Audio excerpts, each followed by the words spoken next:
5 times a day. Over 1 billion Muslims bow down and pray toward Mecca, their holy city. This has never been questioned for 1,000 years, until now. Writer and historian Dan Gibson reveals how descriptions of Muhammad's original city, detailed in the Quran and Islamic histories, just do not match that of Mecca today. I first came to Arabia in my early 20s, and I've spent more than 30 years exploring every corner of this amazing part of the world. Years of study have led me to the conclusion that Islam began somewhere other than where the conventional histories suppose, and that in early Islamic writings there are clues and references that reveal the hidden truth about the Mecca mystery. In Mecca, developers are digging and putting up vast buildings, but to the surprise of archaeologists, there are no ruins of that great and ancient city.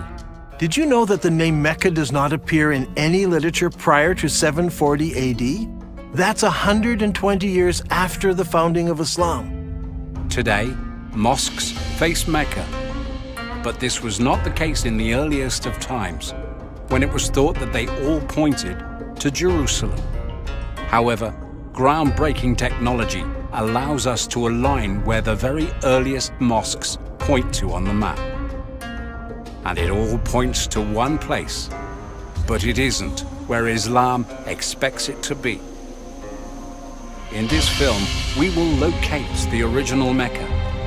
But can we identify the major features mentioned in the Quran and understand how such a great mistake came about?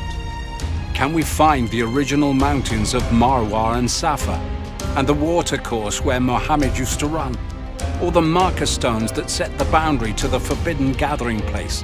Or the temple of Dushiela? Can we find the fertile soil tilled by the father of Muhammad, or the trees and vineyards? It's all here, including the cave where Muhammad received his first revelation. I think that this is one of the holiest spots for all of Islam. We will discover how the earliest Islamic empires burned not just the libraries of the West, but even their own writings. And only 5 or 6 copies of the Quran existed in all those millions of square kilometers. Amazing evidence backing this up is all to be found in Islamic history. Is it possible that over 1 billion followers of Islam are in error in understanding how and where their religion began? And what implications does this evidence have?